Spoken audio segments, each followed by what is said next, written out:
Welcome to The Explainer. So today, we're unpacking a really fascinating reality about brain-computer interfaces. You know, for all the hype we constantly hear about mind-reading AI and huge software breakthroughs, the actual things holding this tech back from mainstream medical use, they aren't just algorithmic limits. It's actually extreme, physical, and biological engineering bottlenecks. We're talking about the stubborn constraints of human anatomy. Today, we're going to explore exactly how engineers are outsmarting them. Here's our roadmap for today. We'll hit 1. The BCI bottleneck. 2. Skipping brain surgery. 3. The scalability trade-off. 4. The 15 milliwatt limit. 5. Splitting the workload. And finally, 6. The path to millions. Let's get right into it. Section 1. The BCI bottleneck. Escaping the lab. Look, the ultimate promise of BCIs is absolutely miraculous, right? Curing paralysis, treating severe neurological diseases, restoring communication. But right now, high-bandwidth BCIs are largely stuck in highly controlled, very sterile research settings, which really begs the question, how do we actually get these things out of the lab and into the real world? The core problem here is that the human brain is a highly protected, incredibly sensitive, biologically sealed environment. It simply doesn't play well with traditional electronics. And this right here brilliantly illustrates the structural barrier to scalability. In our current lab reality, implanting a high-density BCI requires a dangerous open brain craniotomy. That demands a highly specialized neurosurgeon and carries significant clinical risks. Hemorrhage, infection, tissue damage, you name it. We absolutely cannot perform millions of these operations safely.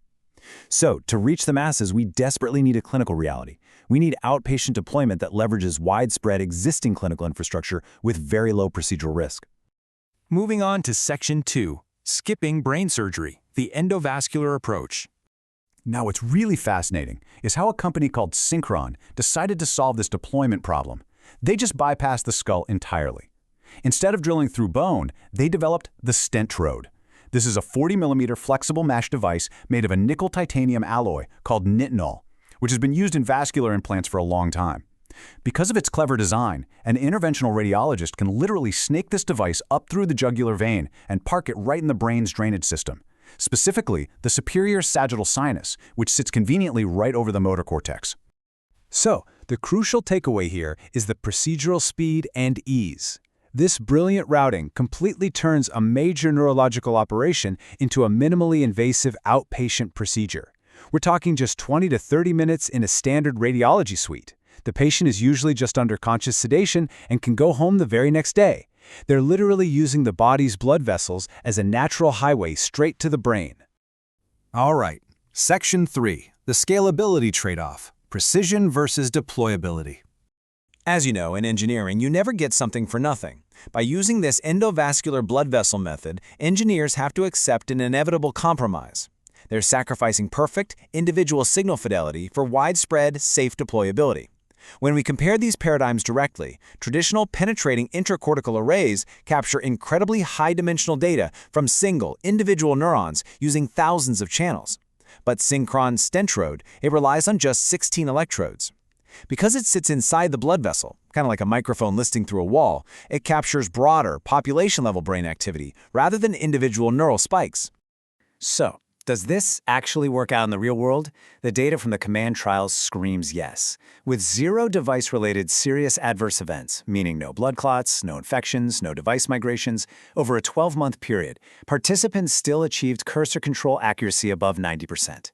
We saw severely paralyzed patients typing 14 to 20 characters per minute and independently controlling their smart homes within just a few months. It turns out, for daily, functional digital tasks, population-level signals are perfectly sufficient.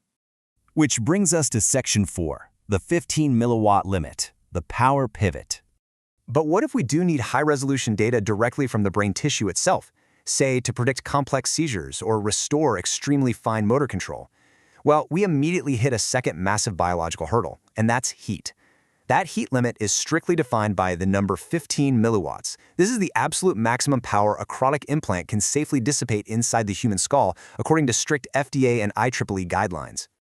To really put this into perspective and define what's at stake here, dissipating more than 15 to 40 milliwatts of power heats the surrounding brain tissue by just over 1 degree Celsius. And that slight temperature bump, it literally leads to cellular death. Some highly experimental, high-bandwidth BCIs out there currently draw upwards of 750 milliwatts. If you implanted those chronically, they would practically cook the surrounding brain tissue. Totally unsafe for long-term clinical use. Section 5. Splitting the workload. The Halo solution. So how exactly do we process massive amounts of brain data natively without generating all that heat? Enter a really brilliant hardware-software co-design solution called Halo, which stands for Hardware Architecture for Low-Power BCIs, designed by researchers at Yale, Brown, and Rutgers.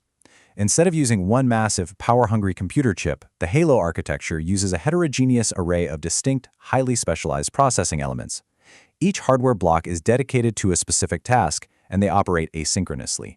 This means they only turn on and draw power exactly when they're needed, keeping the overall power consumption and heat dissipation drastically low. It's honestly incredible that Halo can handle all these heavy processing tasks simultaneously while staying under that strict power limit. We're talking about predicting seizures and triggering stimulation in milliseconds, decoding movement intent, compressing raw data losslessly so the radio doesn't drain power, and even running heavy AS128-bit encryption to protect patient privacy. It does all of this without ever crossing that 15 milliwatt thermal threshold. Just amazing. And what we're looking at here is the actual layout of their 28 nanometer physical chip. By completely refactoring the software algorithms to fit perfectly into these tiny modular hardware blocks, the engineers achieved power consumption between 4 and 57 times lower than standard software alternatives. It is an absolute masterclass in hardware-software co-design. All right, final section, Section 6, the path to millions, integrating hardware and biology. When we pull all this together and look at the path to treating millions of patients, this market landscape makes things crystal clear. Legacy devices from Medtronic or NeuroPace are safe, sure, they operate well under 15 milliwatts, but they only offer 4 to 8 read channels with limited programmability. High-bandwidth experimental arrays boast over 3,000 channels and are highly programmable, but they fail the chronic safety test at 750 milliwatts. But Halo? Halo finds that perfect Goldilocks zone. It offers 96 channels, it's fully programmable, and it is vastly safer in its power consumption than the experimental arrays. This quote perfectly captures the overarching philosophy of both Synchron and the Halo engineers. Thomas Oxley, the CEO of Synchron, states, "We're not trying to build the best BCI. We're trying to build a BCI that actually gets implanted." And honestly, that's what it's all about. Real-world utility absolutely requires designing around stubborn biological realities rather than just chasing theoretical software maximums in a vacuum. So I want to leave you with this final provocative thought. As we look at the explosion of neurotechnology, will the future of brain-computer interfaces actually be defined by who has the most advanced AI software and the highest channel counts? Or will it be defined by who builds the best constraint-driven physical engineering that can actually survive and scale inside the human body? It's a fascinating question, and watching these engineers solve it is nothing short of incredible. Thank you for joining me for this explainer, and remember to always look past the software to the brilliant physical constraints driving the future.